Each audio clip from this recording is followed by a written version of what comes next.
हाय दोस्तों, कैसे हैं आप लोग। आई होप आप लोग बहुत बढ़िया होंगे। सबसे पहले आप सभी लोगों को गणेश चतुर्थी की ढेरों शुभकामनाएं। सो एक्चुअली आज मेरी छुट्टी थी ऑफिस की। मैंने सोचा कि क्यों ना आप लोगों के लिए फिर से एक वीडियो बना दें। मुझे आजकल टाइम नहीं मिल पाता है वीडियो बनाने का, क्योंकि वीडियो बनाने से पहले मुझे स्लाइड्स बनानी पड़ती है, और स्लाइड्स बनाने से पहले मुझे थोड़ा रिसर्च भी करना पड़ता है चीज़ों को लेकर के। इसीलिए मेरी वीडियोस थोड़ी कम आती हैं, पर फिर कोशिश रहती है जब भी मुझे टाइम मिले तो मैं वीडियो बना लेता हूँ आप लोगों के लिए, आपकी हेल्प के लिए। आज की जो वीडियो है उसमें मैं आपके सामने लेकर आ रहा हूँ कुछ टॉप 5 ऐसी जगह देहरादून में जहाँ पर कि आप प्लॉट ले सकते हैं, जो मेरी नज़र में, ये मेरा पर्सनल ओपिनियन है और आप इससे इत्तेफाक नहीं भी रख सकते हैं। और जी हाँ, तो मैं अपनी तरफ से बता सकता हूँ जो मेरा नॉलेज है, जो भी मेरी अंडरस्टैंडिंग है देहरादून के बारे में।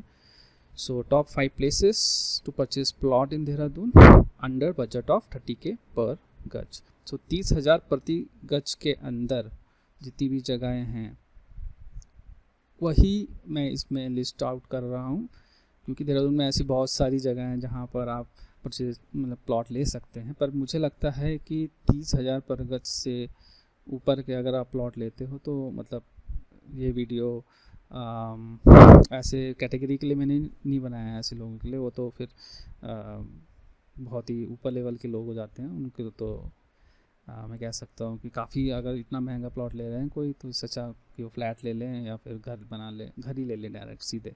मेरा तो यही रिकमेंडेशन होता है, बाकी सबकी अपनी अपनी सोच है। फ़िलहाल 30K भी वैसे ज़्यादा है अगर देखा जाए, लेकिन क्या करें, महंगाई इतनी ज़्यादा हो गई है और ज़मीन रियल्टी सेक्टर में भी एकदम से बूम आ गया है कोरोना के बाद से। तो कोरोना के टाइम पे जो रेट्स चल रहे थे प्रॉपर्टीज़ के, वो एकदम से बढ़ गए हैं। और अब हर चीज़ के रेट बढ़े हैं, दूध हो गया या फिर आपका कार का ही देख लीजिए। मैं कार के रेट्स देख रहा था, मैं कंपेयर कर रहा था, तो उसके भी रेट बहुत ज़्यादा बढ़ गए हैं। प्लॉट्स में भी यही चीज़ हुई है, बट स्टिल मैं कोशिश करूँगा आपके सामने उन 5 ऐसी जगह बताने की जहाँ पे आप ज़मीन ले सकते हो अंडर 30K पर गज में। शुरुआत करता हूँ मैंने वैसे इनको एरिया वाइज बांटा है, ठीक है। मतलब मैंने एक स्पेसिफिक जगह नहीं बताया, क्योंकि देखिए कहीं पे सस्ता भी मिलता है प्लॉट, कहीं पे महंगे भी मिलते हैं। मैं अगर एक स्पेसिफिक प्लेस को बताऊँगा तो आप फिर वीडियो में कहेंगे वहाँ पे वो रेट तो मिल ही नहीं रहा है। मैंने सिर्फ एक एरिया बताया, उस एरिया में अलग अलग जगह होंगी, वहाँ पे रेट ज़्यादा भी हो सकते हैं और कम भी हो सकते हैं। वो आपको देखना है। देखिए हर चीज़, मेरा काम है आपको सिर्फ एरिया बताना, बाकी आप खुद से रिसर्च करके देखिए। शुरू करते हैं 5वें नंबर की जगह। तो 5वें नंबर पे मैंने रखा है जिस प्लेस को, है मोथरोवाला एरिया। इसमें जो जगह आती है वो मोथरोवाला का एक एरिया खुद का ही हो गया। मोथरोवाला रोड जो है वो दौड़ वाला और दूधली, ठीक है। अब बात करते हैं कि 5वें नंबर पे मैंने इस जगह को क्यों रखा है। मैं आपको इसके कुछ फ़ायदे बता देता हूँ, ठीक है। तो सबसे पहला जो मैंने नोटिस किया है इस एरिया में, वो है यहाँ की ग्रीनरी। बहुत ही ज़्यादा अच्छी ग्रीनरी आपको मिलेगी, स्पेशली जब दूधली से हम थोड़ा आगे बढ़ते हैं तो वहाँ पर किशनपुर साइड एरिया में काफ़ी अच्छी ग्रीनरी मिलेगी और आपको विलेज एनवायरनमेंट टाइप का मिलेगा। अगर आप पहाड़ों से देहरादून में ज़मीन ले रहे हैं तो आपको विलेज एनवायरनमेंट यहाँ पे मिल सकता है। और इसके अलावा आपको हरियाली तो है ही, पीसफुल एरिया है काफ़ी। गढ़वाली कम्युनिटी भी बहुत रहती है यहाँ पर, और मतलब कुल मिला के मुझे, और ऐसा भी नहीं है कि बहुत ज़्यादा क्राउडेड एरिया है। अभी वहाँ पे डेवलपमेंट इतना नहीं हुआ है तो क्राउड थोड़ा कम है, ठीक है।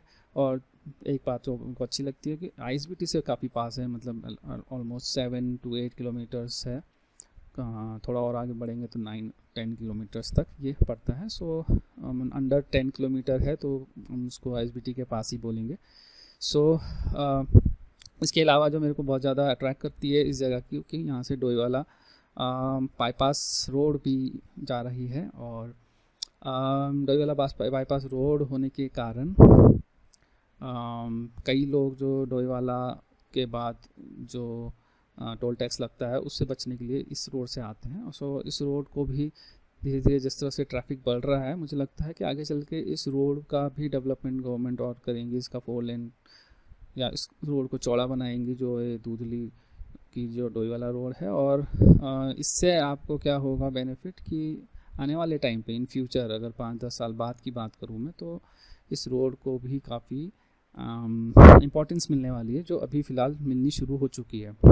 तो जब रोड को इम्पोर्टेंस मिलेगी तो आसपास का एरिया अच्छे से डेवलप होगा, और फिर उसके बाद आपको अपने जो भी इन्वेस्टमेंट, चाहे आप रहने के पर्पज़ से ले रखे हैं या इन्वेस्टमेंट पर्पज़ से ले रखा है, दोनों ही पर्पज़ से आपके इन्वेस्टमेंट पर काफ़ी अच्छा अप्रिसिएशन मिलेगा। या आप जहाँ पे रह रहे हैं वहाँ पे आपको डेवलप्ड एरिया बनते हुए दिखेगा एज़ कम्पेयर टू अभी जितना भी बना हुआ है। ठीक है, अब बात करते हैं। देखिए जगह तो मुझे अच्छी लगी है, लेकिन कुछ चीज़ें जो मुझे आपको बतानी है, कुछ वार्निंग्स आपको देनी है कि आपको जब भी ज़मीन देखने जाना है इस एरिया में, अगर आपको पसंद आता है तो पहले तो आपको देखना होगा कि ये किसी रिवर साइड में ना हो, क्योंकि यहाँ पर बिंदाल और रिस्पना रिवर काफ़ी ज़्यादा काफ़ी एरिया में बहती है। ठीक है, तो ज़मीन देखने से पहले आप ये देख लीजिएगा कि कहीं ये रिवर के आसपास ना हो। मैं हमेशा अपनी हर वीडियो में यही बताता हूँ। ठीक है, कोई भी जगह आपको अगर मैं रिकमेंड भी कर रहा हूँ तो मैं आपसे यही कहता हूँ कि please please please river side के आसपास बिल्कुल भी ज़मीन मत लीजिएगा, चाहे वो आपको सस्ते में ही दे रहे हों। ठीक है, क्योंकि जान है तो जहान है, आप सभी जानते हो। अभी भी हाल ही में कितनी बड़ी त्रासदी आई है मालदेवता साइड में, तो आपने वो वीडियोस भी देखे होंगे। घरों में पानी आ गया है, मलबा आ गया, वहाँ पे क्लाउड बर्स्ट हुआ था। सो वही बात हो जाती है कि आपको जान को भी जान बहुत ज़रूरी होती है। ठीक है, पूरी ज़िंदगी कमाई तो आपने कई साथ में जान भी गंवाई, तो ऐसा नहीं करना चाहिए। तो इसीलिए मैं आपको वार्निंग भी दे रहा हूँ यहाँ पर कि भाई रिस्पना रिवर साइड में बिल्कुल भी ज़मीन मत देखिएगा, उससे काफ़ी दूर लीजिएगा। अगर आप इस एरिया को पसंद आ गया आपको एरिया, तो इस चीज़ का खास ध्यान रखिएगा। ठीक है, दूसरी चीज़ मैं आपको बताना चाहता हूँ कि भाई ये एरिया ना अभी अंडर डेवलप्ड एरिया है। ठीक है, तो मेजर मार्केट जो यहाँ के हैं देहरादून के, लाइक आप कह सकते हो कि पल्टन बाज़ार हो गया, या प्रेम नगर बाज़ार हो गया, या धर्मपुर हो गया, ये सब काफ़ी थोड़े से दूर दूर हैं इस जगह से। सो या तो आप इस चीज़ को देख लीजिएगा। और स्कूल्स भी अगर देखें, जो पॉपुलर स्कूल्स हैं देहरादून के, वो भी ज़्यादा इसके पास नहीं है, तो इस पे भी आपको देखना चाहिए, विचार करना होगा कि भाई स्कूल नहीं है, कॉलेजेस पास में नहीं है, तो कैसे आप अगर आपके पास आपके बच्चे हैं, वो स्कूल जाने वाले बच्चे हैं, आपके कॉलेजेस जाने वाले बच्चे हैं, तो फिर आपको थोड़ा सा यहाँ पर विचार करने की ज़रूरत है। ठीक है, और तीसरी चीज़ जो सोचने वाली है वो फॉरेस्ट एरिया है यहाँ पर। सो फॉरेस्ट एरिया होने के कारण ऑब्वियसली बात है कि जंगली जानवर का भी खतरा यहाँ पे बना रहता है। सो ये भी चीज़ आपको फोकस करनी होगी, ज़्यादा बिल्कुल जंगल के बगल में नहीं लेना है आपने कोई भी ज़मीन। ठीक है, सो ये था मेरा दुधली एरिया, मोथरोवाला एरिया। वैसे जगह अच्छी है, एप्रिसिएशन अच्छा देगी, और काफ़ी ग्रो भी हो रहा है उस साइड। सो अगर आप सिटी की तरफ लेंगे तो ज़्यादा अच्छा है, बजट बढ़ा दीजिए, है ना। अगर दूसरी की तरफ जाएंगे तो बजट कम मिलेगा, अगर थोड़ा मोथरोवाला की तरफ जाएंगे तो बजट आपका ज़्यादा बढ़ जाएगा, मतलब 30,000 पर गज तक भी पहुंचा हुआ है रेट। तो उधर साइड लोगे तो फिर आपको थोड़े बेनिफिट्स और ज़्यादा मिलेंगे और अच्छे से मिलेंगे, स्कूल्स वगैरह भी मिल जाएंगे वहाँ पे। ठीक है, चलिए आगे आगे बढ़ते हैं हम दूसरे एरिया की तरफ। ओके, चौथे नंबर पे मैंने ना रायपुर एरिया को रखा है। ठीक है, अब इस रायपुर एरिया में बहुत सारी जगह आती हैं, लाइक रायपुर का खुद का एरिया, किद्दूवाला है, मालदेवता रोड है, थानो रोड है, ये सभी इस चीज़ को मैंने रायपुर एरिया, इसका पूरे ग्रुप को मैंने रायपुर एरिया नाम दिया है। रायपुर एरिया की अच्छी बात मुझे जो लगती है, मैं आपको पहले स्लाइड चेंज करके बता देता हूँ कि क्यों मैंने इसको चौथे नंबर पर रखा है।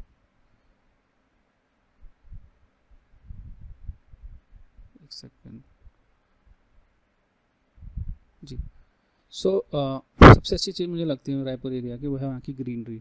बहुत ही मतलब चारों तरफ, अगर आप छत पे भी जाओगे रायपुर एरिया में, चारों तरफ आपको पहाड़ नज़र आएंगे। मतलब ये एक ऐसा एरिया है देहरादून में कि भाई आप देहरादून में भी हो और आप पहाड़ों में भी हो, तो ऐसे में आपको काफ़ी अच्छा फील होने वाला है अगर आप यहाँ पे अपना घर बनाते हो, या प्लॉट लेते हो, या इन्वेस्टमेंट करते हो, कुछ भी करते हो। दूसरी बात है पीसफुल एरिया है भाई, काफ़ी पीसफुल है। मतलब यहाँ पे ज़्यादा भीड़ नहीं है देहरादून की, जो देहरादून में जितनी भीड़ है उतनी भीड़ यहाँ पे नहीं देखी मैंने। सो ये भी काफ़ी अच्छा लगा मुझे, पीसफुल एरिया है, इतना ज़्यादा लड़ाई झगड़े कुछ मैंने देखे नहीं हैं होते हुए। पिकनिक स्पॉट्स पास में है, सहस्त्रधारा भी पास में है यहाँ से, और माल देवता तो अपने आप में एक पिकनिक स्पॉट है। नहीं तो अगर आप थानो रोड में चले जाइए आगे चलकर, वहाँ पे तो आपको दुनिया भर के पिकनिक स्पॉट मिल जाएंगे, और गुलर घाटी भी यहाँ पर अवेलेबल है, ठीक है। और इसके अलावा जो अच्छी बात है वो ये है कि भाई क्रिकेट स्टेडियम भी पास में है, ठीक है। तो देहरादून इंटरनेशनल स्टेडियम भी रायपुर में ही है, और वहाँ पर भी आप मतलब क्योंकि क्रिकेट स्टेडियम है तो उसके आसपास आपका 5 स्टार होटल्स भी बनेंगे आगे चल के, एंड और डेवलपमेंट होना निश्चित है, ठीक है। सो यस, थोड़े से स्कूल्स कम हैं, ज़्यादा नहीं है, बट ये है कि एरिया काफ़ी आगे चल कर के बहुत ज़्यादा मुझे लगता है कि डेवलप होने वाला है। और एयरपोर्ट के लिए भी एक सड़क जाती है वहाँ से, तो उन लोगों के लिए भी बहुत अच्छा है जो एयरपोर्ट जाते हैं, ठीक है, जो रेगुलरली वहाँ जा रहे हैं। दूसरी बात है आईटी पार्क भी पास में है, तो जो सॉफ्टवेयर डेवलपर्स मेरे फ्रेंड्स हैं उनके लिए भी ये जगह बहुत अच्छी है, मतलब इन्वेस्टमेंट पर्पज़ से और रहने के पर्पज़ से, दोनों जगह से। दूसरी बात है क्लाइमेट भी बहुत अच्छा है, मतलब देहरादून में अगर सबसे ज़्यादा बारिश होती है ना तो गिनी चुनी 2-4 जगह है, उनमें से एक जगह ये है, इसे कहते हैं हम माल देवता एरिया जो है पूरा का पूरा रायपुर एरिया, यहाँ पे सबसे ज़्यादा बारिश होती है। और इसका रीज़न भी यही है कि सामने जो पहाड़ हैं उनसे हमारे देहरादून की जितनी भी बादल है वो टकराते हैं और पूरा बारिश आ जाती है, और क्लाउड बर्स्ट भी इसीलिए हुआ था। सो एक तरह से अच्छी बात भी है, एक तरह से कभी कभी बुरी भी बात हो जाती है, जब क्लाउड बर्स्ट जैसी घटनाएं हो जाती हैं तो ये वार्निंग के अंदर आ जाता है ठीक है। तो अब आते हैं वार्निंग वाले सेक्शन में। तो भाई पहले बता दूँ, सॉन्ग रिवर साइड में भी आपको देखना है कि भाई सॉन्ग रिवर के आसपास आप कोई भी ज़मीन ना लो, ठीक है। तो मुझे ज़्यादा कहने की ज़रूरत नहीं है, आप मेरा एक वीडियो देख सकते हैं, उसमें मैंने आपको दिखा रखा कि माल देवता रायपुर में किस तरह से बाढ़ आई अभी हाल ही में 1 हफ्ते पहले। सो इस चीज़ पे बहुत ध्यान देना है कि भाई रिवर के पास बिल्कुल भी ज़मीन नहीं लेनी है।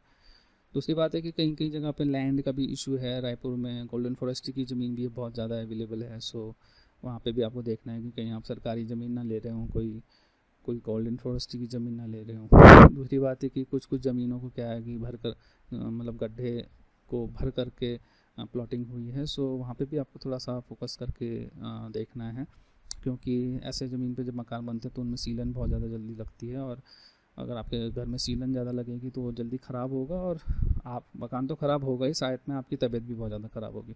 तो इस चीज़ पे भी आपको बहुत ज़्यादा फोकस करना है और देखना है इन चीज़ों को कि नदी किनारे ना हो, कोई ऊबड़ खाबड़ ज़मीन ना मिले, ठीक है।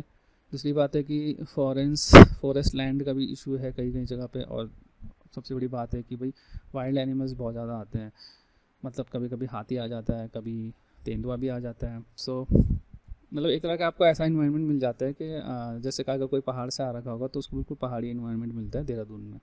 सो कई लोग इसको पॉजिटिवली भी ले सकते हैं, लेकिन मेरे हिसाब से तो ये नेगेटिव पॉइंट है, स्पेशली उन लोगों के लिए जो शहर से आ रहे हैं, दिल्ली से या यूपी से या हरियाणा वगैरह से आ रहे हैं, उन लोगों के लिए तो ये एक नेगेटिव पॉइंट भी है, और कुछ लोगों के लिए पॉजिटिव पॉइंट भी है, ठीक है। सो ये एक ऐसी चीज़ है जो अच्छी भी है और बुरी भी है। सो इसके बारे में मैं अब ज़्यादा क्या कहूँ, वो आप अपने हिसाब से सेलेक्ट कीजिए जो भी आपको लगता है, ठीक है। चलिए आगे बढ़ते। तीसरे नंबर पे हमारा जो जगह है वो आपको मैं पहले भी दिखा चुका हूँ गलती से, वो है हर्रा वाला एरिया, ठीक है। सो हर्रा वाले एरिया में आता है आपका बालावाला, कुआं वाला, नकरौंदा, नथवा वाला, कुलर घाटी, ये सब चीज़ें, ये सब जगहें जो हैं वो तीसरे नंबर पे मैंने उसको रखा है। सो इसकी भी अपने, इस जगह के भी अपने एक मायने हैं देहरादून में, ठीक है। और 30,000 पर गज के आसपास में भी आपको वहाँ पे इजीली जगह प्लॉट्स मिल जाएंगे इससे नीचे भी मिल जाएंगे, ऐसी बात नहीं है कि 30,000 के आसपास मिलेंगे। सो मैंने 30,000 एक मतलब अपर सर्किट लगा रखा है कि भाई इससे ऊपर तो आप मत लीजिएगा, ठीक है। सो सबसे अच्छी चीज़ मुझे हर्रा वाला और ये कुआं वाले एरिया में लगती है, वो ये लगती है कि भाई इन एरिया में गढ़वाली कम्युनिटी बहुत अच्छी है, स्पेशली जो बाला वाला, नकरौंदा और ये गुलर घाटी वाला एरिया है, वहाँ टोटली गढ़वाली बसे हुए हैं, टोटली, और सारे के सारे पहाड़ से यहाँ रखे हैं, हमारे पौड़ी गढ़वाल से, टिहरी गढ़वाल से, ठीक है। 4 लेन के आसपास मतलब ये बना हुआ पूरे बसावट हो रखी है, और हरिद्वार रोड जो है, हरिद्वार के लिए जो रोड जाती है वहाँ से। सो ऐसा कोई मतलब रिक्वायरमेंट नहीं है कि आप ISBT के पास रहो, भाई सीधे आप 4 लेन में खड़े हो जाओ, बस को रोको किसी पर्टिकुलर बस स्टॉप में और गाड़ी रुक जाएगी, तो आपको ISBT जाने की भी ज़रूरत नहीं है, ठीक है। दूसरी बात है, प्रपोज रेलवे स्टेशन वहाँ पर है, मतलब रेलवे स्टेशन बनना है हर्रा वाला एरिया में। दूसरी बात, बस शायद ISBT भी वहीं पे बनना है, नया वाला जो ISBT बनेगा, ठीक है। और नया देहरादून भी उसी एरिया में बनने का मतलब विचार हुआ था, पता नहीं ये विचार कब तक कंप्लीट होगा, नया देहरादून बनेगा भी कि नहीं बनेगा, परमानेंट हुआ है कि नहीं हुआ ये अभी कुछ पता नहीं है, लेकिन यह है कि रेलवे स्टेशन ज़रूर बनेगा, इतना पक्का है, और ISBT भी बन सकता है, ठीक है। इसके अलावा और भी बहुत सारी योजनाएं हैं, जैसे मेट्रो वगैरह, अगर कभी हरिद्वार से देहरादून के लिए कोई मेट्रो बनने पर विचार हुआ, वैसे तो बहुत बार हो चुका है विचार, बट अभी तक कुछ ऐसा लगा नहीं कि कुछ ज़मीन पे कुछ हुआ है, बट अगर बनता है आगे चल के विचार तो इसी एरिया से होते हुए जाएगा, तो इस एरिया का अपना अलग ही आप कह सकते हो डेवलपमेंट के हिसाब से काफ़ी ज़्यादा ये इम्पोर्टेंट एरिया होने वाला है। इसके अलावा पिकनिक स्पॉट्स के बाद पास है लच्छी वाला, बिल्कुल बगल में ही मिल जाएगा, गुलर घाटी में अलग ही आप पिकनिक बना सकते हो। सो घूमने फिरने के लिए भी बहुत सारी अच्छी जगहें हैं। स्कूल कॉलेजेस के हिसाब से अगर देखा जाए तो इंजीनियरिंग कॉलेज तो इतने नहीं है इस साइड में, लेकिन स्कूल्स बालावाला में बहुत सारे स्कूल्स हैं, धर्मपुर में भी काफ़ी स्कूल्स मिल जाएंगे आपको। सो और IIP पेट्रोलियम के पास भी मतलब काफ़ी स्कूल्स हैं। सो स्कूल्स की कोई इतना ज़्यादा इशू नहीं है। हाँ, कॉलेजेस के लिए आपको इतने इंजीनियरिंग कॉलेजेस इस साइड नहीं मिलने वाले, आपको इंजीनियरिंग कॉलेज मिलेंगे ज़्यादा से ज़्यादा पास अगर देखें तो राजपुर रोड के पास मिल पाएंगे, जो सबसे ज़्यादा पास यहाँ पे है इंजीनियरिंग कॉलेज लाइक IIT वगैरह, ठीक है। सो वार्निंग, यहाँ पे भी वही वार्निंग है भाई, अपने वाइल्ड एनिमल्स बहुत ज़्यादा आते हैं, हाथी वगैरह, तेंदुआ वगैरह, ये सब नकरौंदा साइड आते ही आते हैं, और गुलर घाटी में भी बहुत आते हैं, ठीक है। और कभी कभी बालावाला में भी आ जाते हैं, वैसे मतलब मैंने इतने न्यूज़ में पढ़ा नहीं है, लेकिन पहले आ जाते थे, मतलब बहुत पुरानी बात बोल रहा हूँ मैं। और लैंड इशूज़ भी है कहीं कहीं जगह पे, मतलब पानी जो है बहुत ही ज़्यादा अपर लेवल पे है, और इस वजह से सीलन पकड़ता है मकान बहुत ज़्यादा जल्दी। सो इस चीज़ पे भी फोकस करने की ज़रूरत है। और दूसरी बात है, फॉरेस्ट लैंड का इशू भी है, क्योंकि कहीं कहीं जगह पे फॉरेस्ट की बाढ़ लगी हुई है, सो कहीं कहीं पे नहीं लगी हुई है, तो जहाँ नहीं लगी हुई है वहाँ पे अवैध प्लॉटिंग होती है। सो वहाँ पे भी आपको देखना है कि कहीं पे ऐसा इशू ना हो, ठीक है, फॉरेस्ट लैंड का। लेकिन जगह अच्छी है, बहुत अच्छी है, स्पेशली उन लोगों के लिए जो पहाड़ों से आ रहे हैं। गढ़वाली, अगर आपको पूरा गढ़वाली माहौल चाहिए और पहाड़ चाहिए सामने, नदी भी चाहिए थोड़ी थोड़ी, और फ्यूचर पर्सपेक्टिव से अगर आपने देखना है तो इस जगह बहुत अच्छा है, ये जगह बहुत अच्छी है। अंदर अंदर अंदर लोग हैं अगर, तो फिर बस एक प्रॉब्लम हो जाएगी आपके लिए, जितना अंदर अंदर जाओगे आपके लिए कन्वीनियंस का बड़ा इशू हो जाएगा यहाँ पर, क्योंकि अंदर अंदर तक इतनी ज़्यादा गाड़ियाँ चलती नहीं हैं। बट यस, आगे चल के सब हो जाता है। देहरादून में मैंने ऐसी ऐसी जगह देखी हैं जहाँ पहले चीटी भी नहीं जाती थी, वहाँ अब आपके छोटा हाथी जा रहा है। चलिए आगे बढ़ते हैं अगले प्लेस पे। सेकंड नंबर पे मैंने किसको रखा है, तो सेकंड नंबर पे मैंने जिस जगह को रखा है उसे कहते हैं सिद्धोवाला, ठीक है। और सिद्धोवाला एरिया के अंदर जो आते हैं, एक तो सिद्धोवाला खुद हो गया, एक नंदा की चौकी हो गया, एक पौंधा हो गया, और एक झाझरा का एरिया हो गया, ठीक है। सो इवन झाझरा से भी आगे एक जगह आती है, मैं उसका नाम थोड़ा मिस कर रहा हूँ, जहाँ पर एक कॉलेज है, तुलाज इंस्टीट्यूट। सो वो एरिया भी इसी के अंतर्गत मैं इसको रखता हूँ। सो इसको मैंने सेकंड नंबर पे क्यों रखा है, चलिए इस चीज़ को जानने की कोशिश करते हैं। एक तो मुझे इस जगह की ना सबसे अच्छी बात क्या लगती है इस पूरे एरिया की, कि ये तीनों मेन पॉइंट जो है देहरादून के, मतलब क्लॉक टावर, ISBT और सेलाकुई, ठीक है। सो इन तीनों से ये बराबर डिस्टेंस पे है, यानी कि क्लॉक टावर से भी 12 किलोमीटर पे है, ISBT से भी 12 से 15 किलोमीटर के बीच में, और सेलाकुई से भी 12 से 15 किलोमीटर के बीच में। सो बिल्कुल मिडिल पॉइंट में है ये जगह। और आप कह सकते हो कि, और दूसरी सबसे अच्छी बात मुझे यहाँ लगती है कि भाई 24 आवर्स ट्रांसपोर्टेशन चल रहा होता है, मतलब हिमाचल की गाड़ियाँ आ रही हैं तो यहीं से जाएंगी, ठीक है। और आपकी यहाँ पर AC बसेस चलती हैं सेलाकुई तक, सेलाकुई से रायपुर तक AC बसेस चलती हैं, सिटी बस यहाँ पे चलती है सिद्धोवाला तक, ठीक है। कभी कभी झाझरा तक भी पहुँच जाती हैं, ठीक, जो बालाजी मंदिर है वहाँ तक। इसके अलावा यहाँ पर स्कूल बसेस, स्कूल्स, कॉलेजेस दुनिया भर के हम, ठीक है। दून ग्लोबल स्कूल होगी, कॉलेजेस तो यहाँ इतने हैं कि पूछो मत आप। उत्तराखंड टेक्निकल यूनिवर्सिटी यहाँ पर है, पॉलिटेक्निक यहाँ पर है, यूआईटी यहाँ पे है, डीबीआईटी यहाँ पर है, बाबा फरीद यहाँ पर है, डॉल्फिन यहाँ पे, मतलब कॉलेजेस की तो बिल्कुल भरमार हो रखी है। इसके अलावा हॉस्पिटल्स, 2 बड़े बड़े हॉस्पिटल्स यहाँ पे बन रहे हैं। अब देखिए हॉस्पिटल बन रहे हैं तो उन्होंने कुछ हिसाब से कुछ सोच करके इन्वेस्टमेंट का किया होगा ना उस एरिया पे। भाई ग्राफिक एरा ने, अगर ग्राफिक एरा के जो ओनर हैं उन्होंने अगर इन्वेस्टमेंट किया ग्राफिक एरा कि इतने बड़ा हॉस्पिटल बना रहे हो, तो सोच समझ कर इन्वेस्टमेंट किया होगा। तो जब वो इन्वेस्टमेंट कर रहे हैं, ठीक है, इतने बड़े बिजनेसमैन, तो आप क्यों नहीं कर सकते, है ना। ये सोचने वाली बात है, थोड़ा दिमाग लगाने वाली बात है। और इसके अलावा एक और यहाँ पे हॉस्पिटल है, मैं नाम भूल रहा हूँ उस हॉस्पिटल का, सो वो भी यहाँ पर बना है। और इसके अलावा नई नए बहुत सारे होटल्स भी बन रहे हैं यहाँ पर, मतलब एकदम से एलपी विलास जब से बना है वहाँ पर, जो कि 4 स्टार होटल है बाय द वे। और उसके बाद तो यहाँ पर हॉस्टलों की बाढ़ से आ गई है। इसके अलावा वहाँ पे कैफ़ेज़ बन रहे हैं, क्योंकि कॉलेजेस के स्टूडेंट्स हैं, हम लोग खाना पीना खाएंगे कहीं ना कहीं, तो कैफ़ेज़ बन रहे हैं उस सड़क पे पूरी की पूरी, मतलब पूरे झाझरा तक ही आप कह सकते हो। और मतलब प्रेम नगर मार्केट बिल्कुल बगल में है, 3 किलोमीटर, 4 किलोमीटर, 5 किलोमीटर, बस इतनी ही दूरी है। आपको मतलब क्लॉक टावर जाने की ज़रूरत नहीं पड़ेगी। वैसे क्लॉक टावर भी 12 से 15 किलोमीटर के बीच में, तो इतना ज़्यादा प्रॉब्लमेटिक नहीं है। और दूसरी बात है कि 4 लेन पोंटा वाला जो हाईवे है वो भी गुजरने वाला है यहाँ से, ठीक है। स्पेशली जो झाझरा है, झाझरा बहुत ही ज़्यादा मेन एक जगह हो जाती है। और जब वो 4 लेन जो पोंटा से आएगा, ठीक है, उसका जो चौक बनेगा वो झाझरा में ही बनने वाला है। तो उस चौक से आपका आसर और रोड़ी के लिए सीधे सड़क जाएगी, और वही चौक सीधे सीधे आपका बल्लूपुर भी जाएगा। तो अगर आप झाझरा में मकान बनाते हैं तो देखिए कितना इजी हो जाएगा आपके लिए। आपने सीधे वहाँ पे चौक पे जाना है, और चौक से सीधा आपको अगर आईएसबीटी जाना है तो आप आसर रोड़ी के रास्ते चले जाओ आईएसबीटी।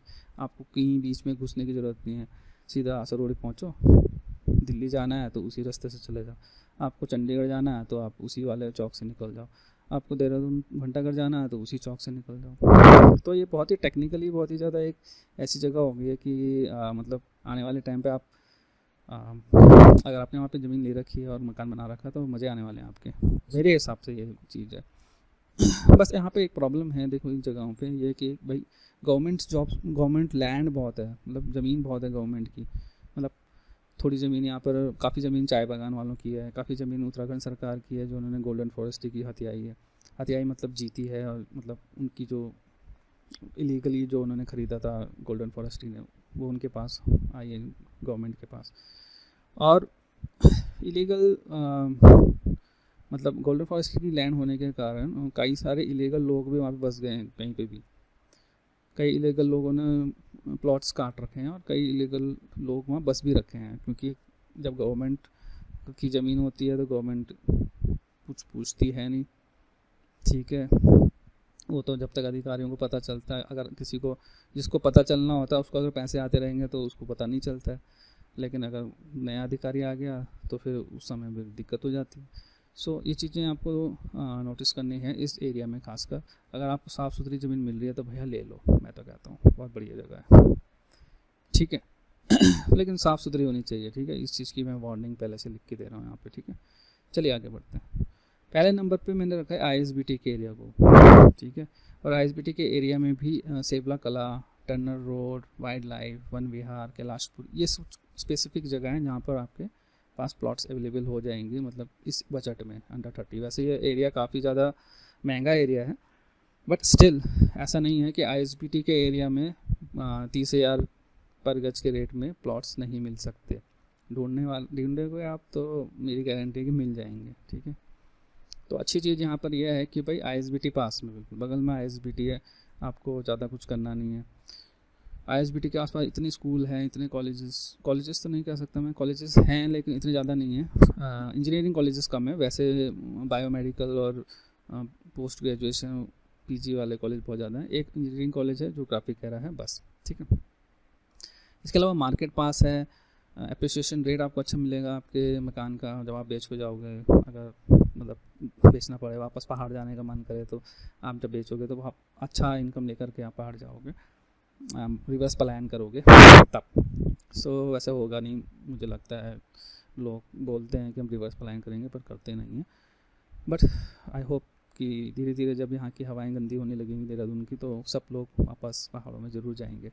ठीक है। सो ये चीज़ें बहुत अच्छी हैं, मतलब आईएसबीटी के पास रह रहे हो ना आप, तो बहुत ही अच्छी चीज़ है। लेकिन एक चीज़ है, कुछ वार्निंग मैं आपको दे दूँ जगहों पे। एक चीज़ है कि भाई जो बजट प्लॉट्स मैंने बताया ना, जो 30K के अंदर मिल जाएंगे आपको, वो मतलब मेन इन जगहों में नहीं मिलेंगे। मतलब ऐसा नहीं कि मेन टर्नर रोड में स्टार्टिंग में मिल जाए, या मेन सेवला कला में मिल जाए, या मेन जो अलग जगह बताई मैंने बोलते हैं, मतलब कैलाशपुर हो गया। जैसे कैलाशपुर एरिया जो है वो पूरा अंदर जा कर के है, बहुत अंदर जा कर, मतलब आपका 2-3 किलोमीटर आपको अंदर तक जाना पड़ेगा। यानी कि आपके पास अपना कन्वीनियंस होना ज़रूरी है, मतलब आपको मतलब सीधे गाड़ी नहीं मिलेगी। ठीक है, ये एक चीज़ है। दूसरी मिक्स्ड कम्युनिटी मिलती है, मतलब ऐसा नहीं है कि आपको सिर्फ गढ़वाली मिलेंगे, आपको हर तरह के लोग मिलेंगे वहाँ पर। नेपाली हो गया, बंगाली हो गया, और जितने भी मतलब मुस्लिम्स लोग भी मिल सकते हैं। तो हर तरह के लोग आपको वहाँ पे मिल सकते हैं। सो आपको इस हिसाब से सोचना पड़ेगा कि आपको किस कम्युनिटी में रहना पसंद है। ठीक है। सो इसके अलावा आपको जो ग्रीनरी एरिया है वो भी बहुत कम मिलेगा, और पॉपुलेशन भी आपको वहाँ पे ज़्यादा मिलेगी, और कंजस्टेड पॉपुलेशन मिलने वाली है। दूसरी बात है कि यहाँ पे क्योंकि स्टूडेंट्स एरिया है, सो आपको मतलब शांति इतनी ज़्यादा नहीं मिलेगी। कभी कोई गाड़ी बाइक को घुमा रहा है, कभी कोई बाइक घुमा रहा है। सो मतलब एक्साइटिंग क्राउड तो है, बट इतना पीसफुल एरिया नहीं मिल पाएगा आपको। ठीक है। सो ये चीज़ें हैं